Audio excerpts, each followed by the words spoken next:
Hey guys, it's Simon. This is Pro Wrestling Unlimited as we are here on the 4th of November 2019 to talk about everything that went down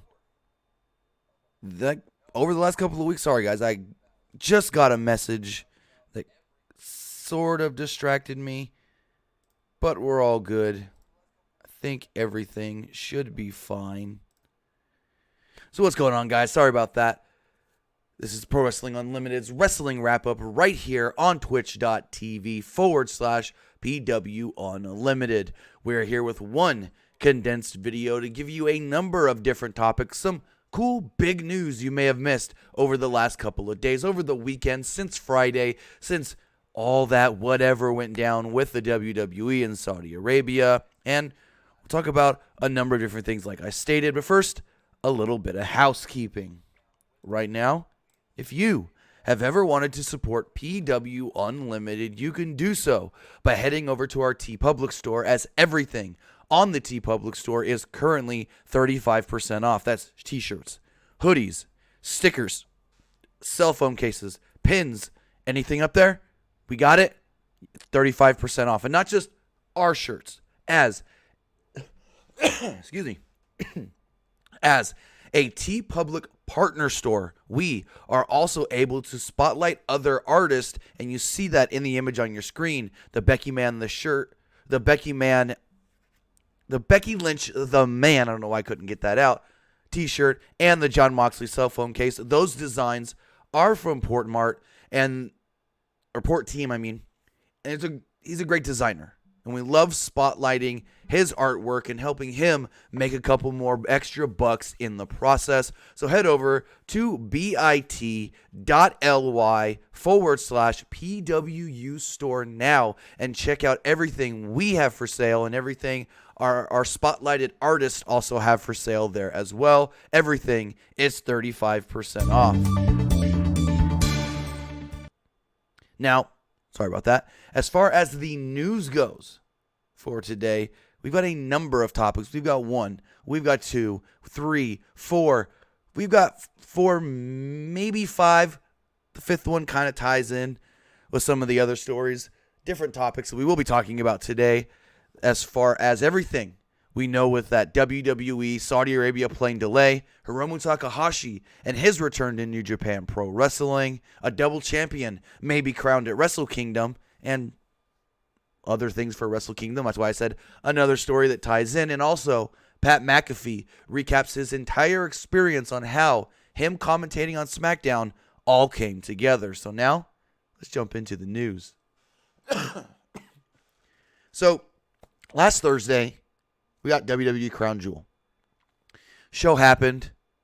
It wasn't a bad show. Everything, you would say, during the show went down without a hitch. And then, late Thursday night, early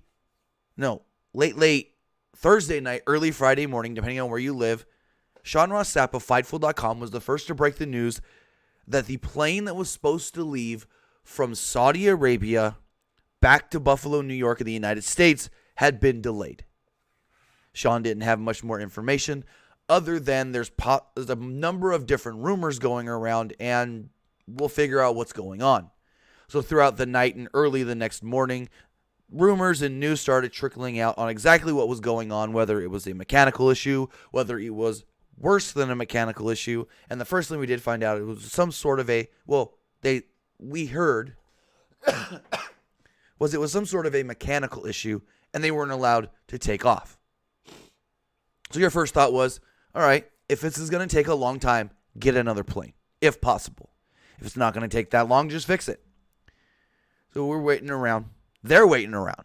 Everyone's wanting to know what is going on. There are rumors that this has to do with a blow-up between Vince McMahon and the Crown Prince of Saudi Arabia. Vince got mad because he didn't get paid. Crown Prince got mad because Vince, I guess, apparently, there's 2 rumors going on that contradict each other. One says that Vince started the show late in Saudi Arabia on Saudi Arabian television. Another says he cut the show off early. So we don't know exactly what's going on with that. And then former WWE announcer And current AAA announcer Hugo Saninovich, who usually does wrestling recap shows on his Facebook, posted a video and talked about what he had actually heard. He stated that the guys and girls got on the plane and they were made to get off the plane. He said it has to do with the Crown Prince, and he's not sure if it has to do with Vince McMahon being owed like $200 million, not getting it, being petty or something, and an issue with the feed, like we had been hearing. And Hugo was saying the same thing that we had been hearing. Hugo said that he knows people in Saudi Arabia close to the situation, or he knew one guy close to the situation, and that's what he was hearing. So we finally heard that, hey, everything's fixed. They can leave, but it's going to be another couple of hours. So another couple of hours go by, and another couple of hours go by. And finally, Smackdown happens. All intents and purposes, Smackdown was a great show. But these guys, these 175 people are still stranded in Saudi Arabia. Finally, they got on their flight. The flight flew home. They got home yesterday. All well and good. Then AJ Styles last night, while streaming some video games on Mixer, kind of give what he was under the impression happened. So AJ Styles said that they were supposed to leave a couple hours right after, not long after or whatever, Crown Jewel. They go do the show in Crown Jewel. They're getting ready to get on the plane, and they don't even get on the plane. Some paperwork comes in saying that they can't get on the plane and that there's an issue with a fuel truck that's blocking the plane from leaving. And apparently, according to AJ, the guy that drove the fuel truck, he had went home. So they had to get the fuel truck moved. They get on the plane, but then they can't leave. AJ says he and some others actually spoke with the pilot, who did tell them that there was an issue, a mechanical issue that may have been with fuel. You know, ironically, maybe that truck that was fueling the plane that got left there was an issue with it. I don't know. AJ wasn't really 100% sure. So he says the mechanical issue gets fixed, and they still can't leave because of regulations on the pilot. The pilot can only be awake for X amount of hours before, during, and after a flight. If it's out of those scheduling timeline, the pilot or pilots, I don't know how many pilots there were. I've heard there was 2. I heard there was 1. The pilot or pilots must go get some rest. They must sleep. They can't fly for X amount of hours. And that's what happened to their flight. AJ said from all he knew, this had nothing to do with them being held hostage. There was nothing malicious here. Everything went down fine. It was just a regulatory issue. So the pilot goes, gets a hotel room, sleeps for however many hours they have to sleep. The talent go and get hotel rooms. And AJ literally goes, and to be completely honest, I probably had the best sleep I've had in a very long time in that hotel room. Finally, the pilot's able to fly. They get on the plane. They go home. AJ said, am I mad? Not really. He said, yeah, he's upset he missed his son's wrestling match. But besides that, he said, it doesn't seem like there's much. Excuse me, guys. I apologize. AJ said it didn't seem like there was much that WWE could have done to remedy the situation, to be 100% completely honest. And so everybody's back. They got back yesterday. Most of them were able to spend all of Sunday with their families. And now we go in tonight, Uniondale, New York, Long Island. We've got Raw. What the heck is going to happen? Because there are a number of things that can go down. We know there are a lot of talent that took to Twitter that basically said, I'm not going back to Saudi Arabia. Carl Anderson joked about it. Luke Harper basically said never and ever again. Andrade said never again. And just a bunch. There's rumors that some talent actually contacted Vince telling him he's not going back. Unconfirmed. But there was some rumors going around that talent did. Some higher up names. I'm not going to say those names because it's unconfirmed. But some higher up names contacted Vince and said, we don't want to go back. And here's the thing. If talent tell Vince, we don't want to go to Saudi Arabia, Vince can't just go, nope, you're going if they go back. That's the other question, if they ever go back, because Vince has let other guys say, I don't want to go and not have to go, like Kevin Owens, Daniel Bryan, John Cena, and others. I think The Miz may have been one that said, I don't want to go and didn't have to go. So we'll see how this all plays out. I mean, that's all we really know right now. They're home. SmackDown or Raw is tonight in Uniondale. And I don't know what's going to go down backstage. I don't know what's going to happen, what discussions are going to be made. I don't know if Vince is going to hold a big talent-wide meeting about it backstage, or if they're just going to be like, all right, show must go on. Let's just go forward with what we got to do for tonight's Monday Night Raw. So, again, that's what we know. There's a lot of rumors going around that I don't even want to get into because they sound ridiculous. I know there are some websites that have ran all the rumors, but I'm not going to do that because some of them just sound like rumors and they're too ridiculous. So moving forward, talk a little bit of New Japan Pro Wrestling coming out of this weekend's Power Struggle event. So this past weekend, following a successful IWGP Junior Heavyweight Championship defense against Bushi, Will Ospreay cut a promo asking who his next challenger is going to be. Who will challenge him for the IWGP Junior Heavyweight Championship? After no one responded, it looked like he was going to leave, and then a video began to play.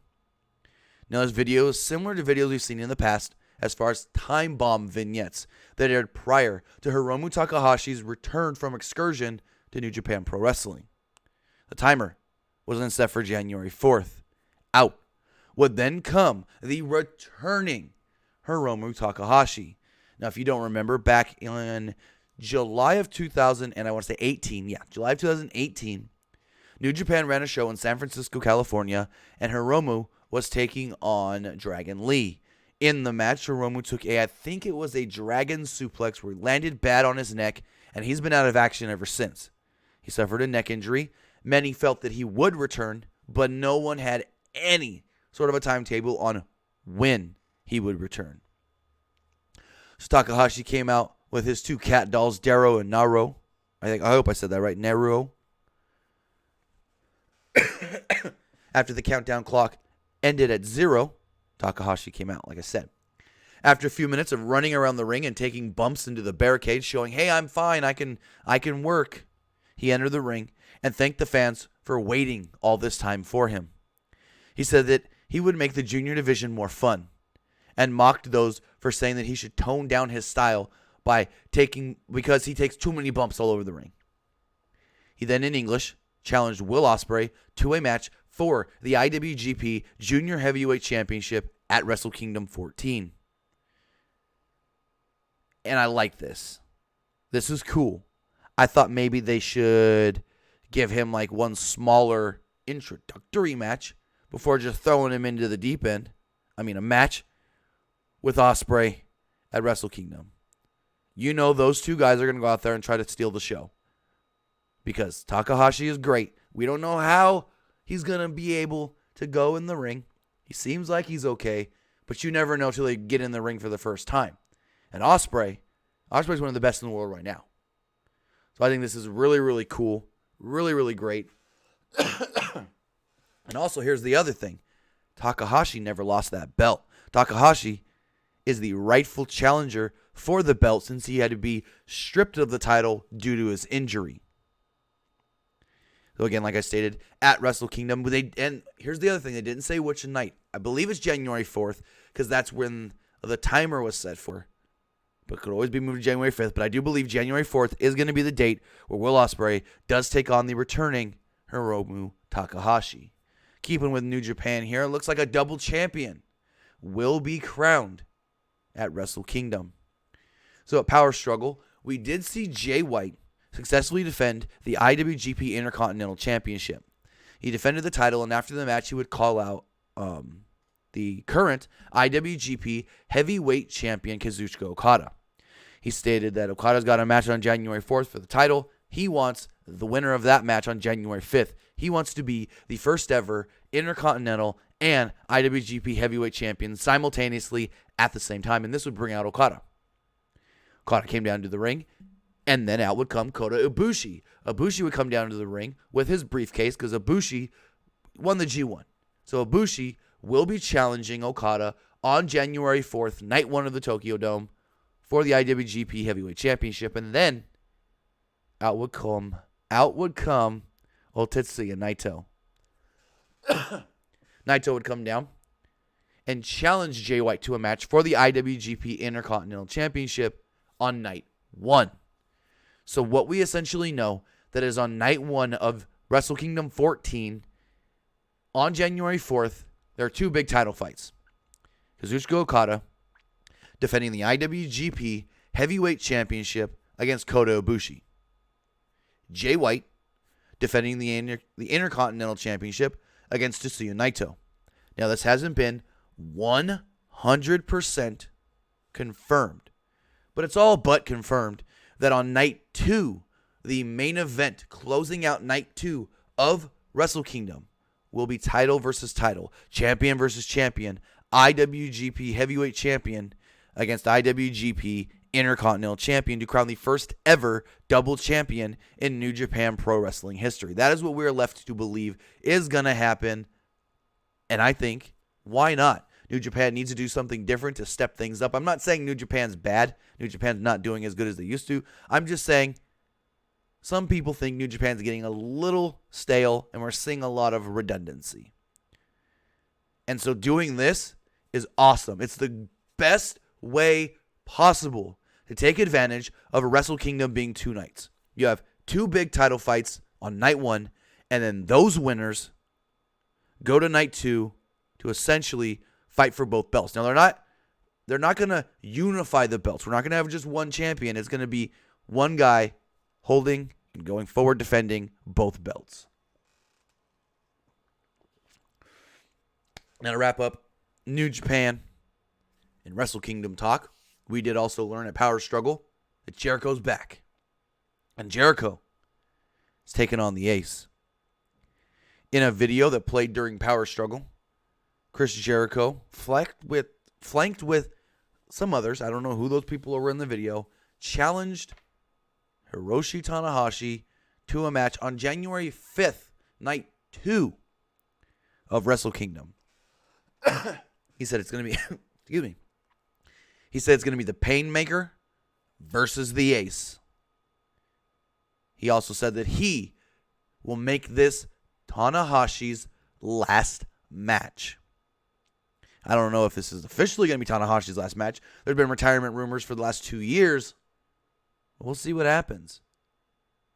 I think this could be a really fun match. Tanahashi has slowed down in the ring over the last year, and I think working with somebody like Jericho, who knows how to work those slower, more methodical, but well-paced matches, fits right into what Tanahashi needs.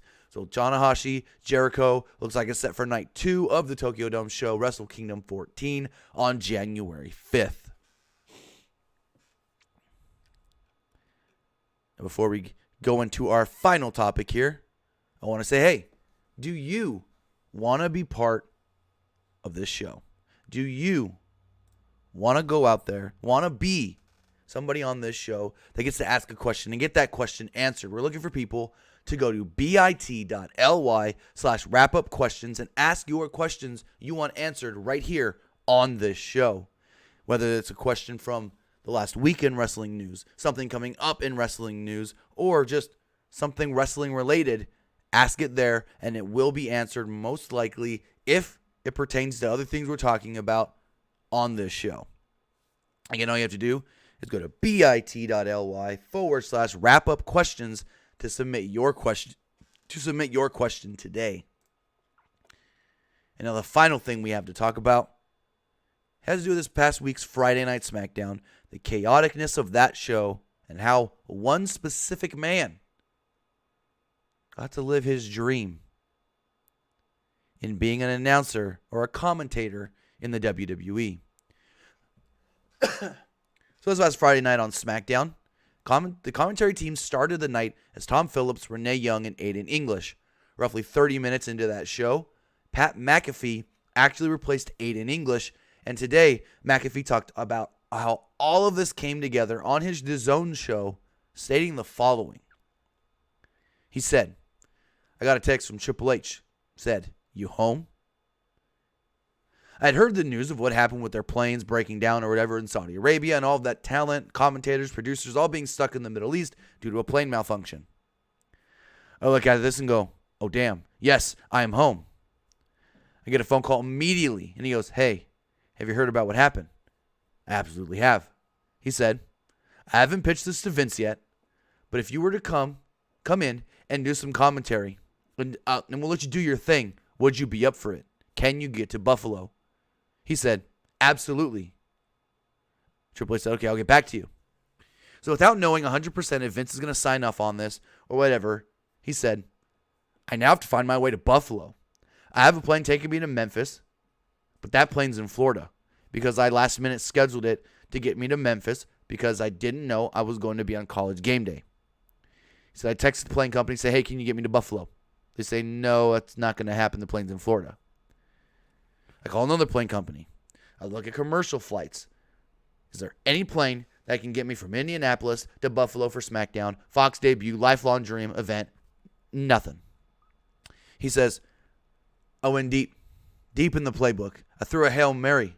I opened up page 147, that page you never open. It's just full of dust. I wiped off that dust and I called Pete Ward, the COO of the Indianapolis Colts. I go, Pete, I would never ask for anything.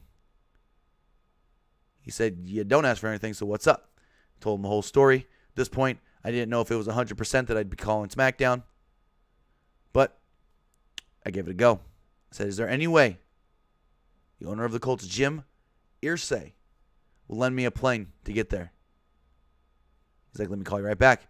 Calls back and goes, Jim says, pack your bags, brother. You got a plane.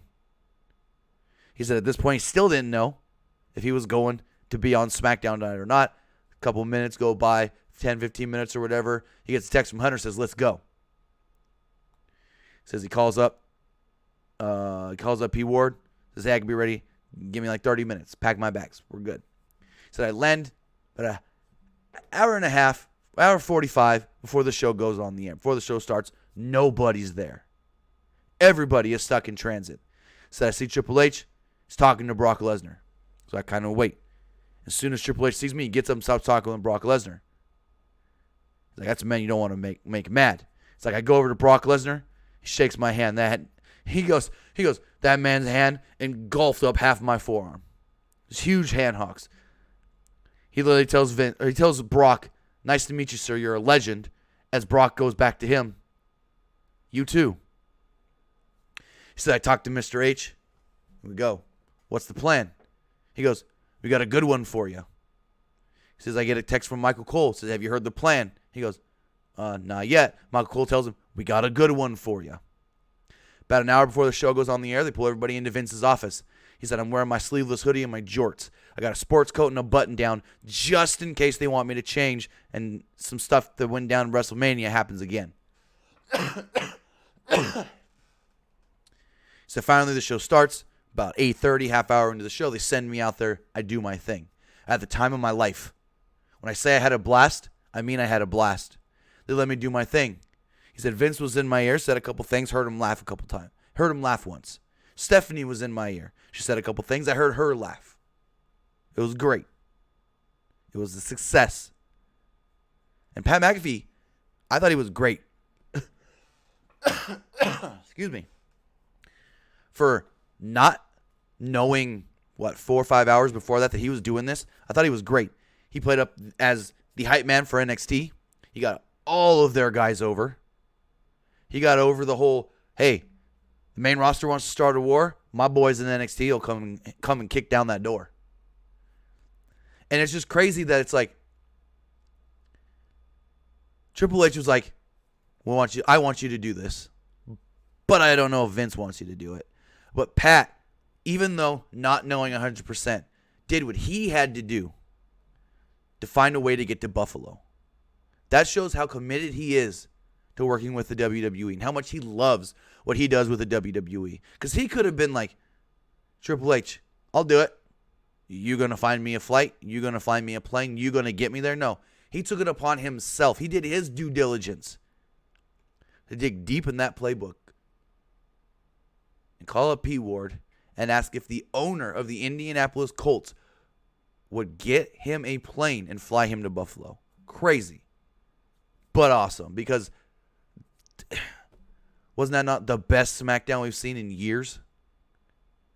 I mean, everything was great, from the NXT talent being there, the way the NXT talent were used, Pat McAfee on commentary, working just phenomenally with Renee Young and Tom Phillips. I mean, I thought SmackDown was great And now we move on to tonight's Monday Night Raw. And my final thing is we don't know what the hell's going on for tonight's Raw. All we know is that the show's in Uniondale and Brock's going to be on the show. Seth Rollins sent out a tweet this morning saying that he's going to talk about his future on tonight's Raw. But again, that's all we know. We don't know anything else about tonight's Monday Night Raw. And that is where we're going to wrap up today's show, guys. I want to say thank you to everybody who did watch us here live right here on twitch.tv/PW Unlimited for today's edition, the November 4th edition of the Wrestling Wrap-Up.